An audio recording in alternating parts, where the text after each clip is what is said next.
And lastly, within our layers panel, I want to talk a little bit of how we can delete layers and then also some additional things that we're going to be discovering later on.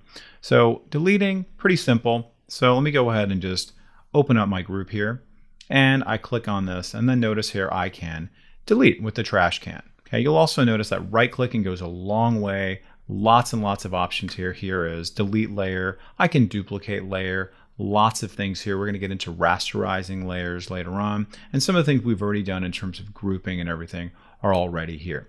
Okay, so if I want to delete this, I'm just going to simply click on my little trash can, and that goes away. Great, fantastic.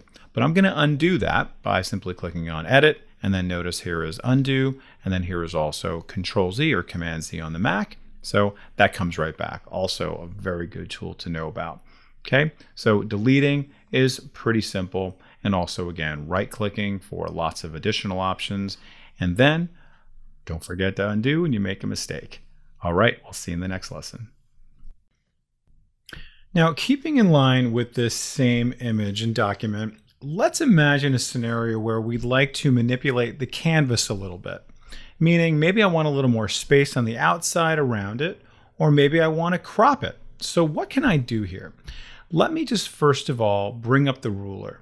Okay, we're currently working without a ruler. The ruler is very important to have open just so we can have some context of where we are, how big our document is, where things are, so we can have some sort of specificity and sort of exactitude. So how do we do that? Let's go to the View menu, and we're going to go to Rulers, and then bam, pops right up. You'll also notice the keyboard shortcut is just Control R, and there you go. And now here are my rulers.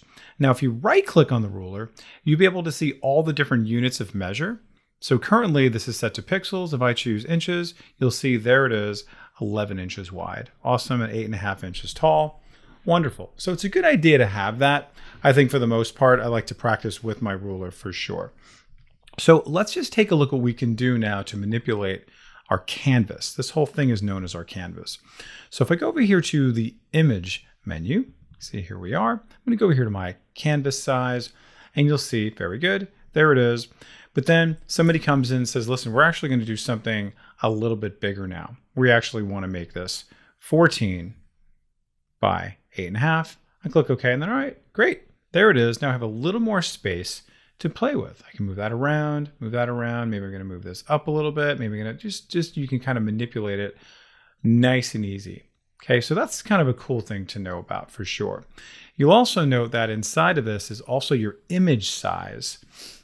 Now, this is talking about the entire document here, just as is. Now, you'll notice that there's a number of different options that we can do here. And I would say that the main thing that you'll be doing is focusing on potentially changing the resolution for some of your images. Earlier, we talked about how when you're creating a new document, the 72 ppi is going to be good for the web. But sometimes you may say, listen, I actually want to make this get kind of upgraded so I can print it. So you may decide that you're going to upgrade that to 300. Okay, now there could be some problems with that because it could get stretched out. So you want to choose this option to make sure to resample. And the best choice for you is to choose Preserve Detail 2.0. Okay, so there are a bunch of other options here. This is the newest one. You can see here, here's Preserve Detail.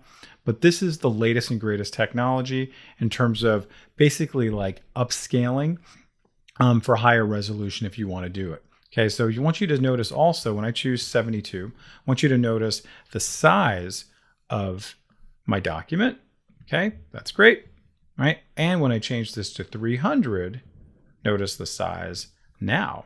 Okay, it goes all the way up to 30 megabytes. Okay, so just keep that in mind what you're doing as you're doing this, but also take care to look at the resolution as you're doing it as well. Okay, to make sure that the quality isn't getting degraded.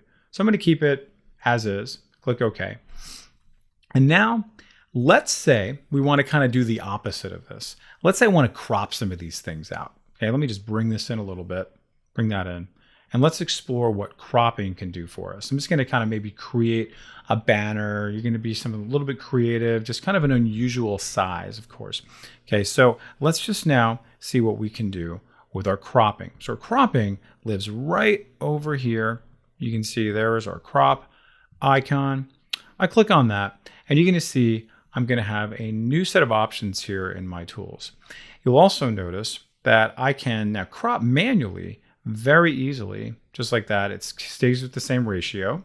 Okay, notice it says original ratio. And I can also choose my own width and height and resolution. Okay, if I can click on that and I can say, listen, you know what? I know exactly what it's going to be. So let's just say it's going to be 200 by, say, 500. Great, I can do that. Let me switch it around. Great, I can just simply click on that. And then that's a good way to kind of have a banner for what you're working on. And notice as I do that, it maintains the dimensions of the cropping. Okay, so pretty cool to be able to have that there. Now let's try some of these other presets. I'm just going to make this a square. All right, and you can see I can now move my image within the square. Just maybe have everything kind of fit in there nicely, but maybe I want to just bring it in a little tighter. Just have a nice little collage possibly, and everything is going to be inside there. I can see what it's going to look like. And then finally, when I'm done, I can hit on this check mark or hit enter. All right, now you will notice also there is this option to delete cropped pixels. So once I actually crop this, right, everything outside of it's going to get deleted. Okay, so if I uncheck that, then they will not get deleted, so I can always kind of bring them back. All right, so I'm going to keep that unchecked, click on the check mark, and then bam, there you have it, perfect square. All right, and then I'm going to go ahead and undo that, bring that back to where I was just for the sake of this exercise. And I'm going to encourage you to pause the video to then go ahead and practice this on your own.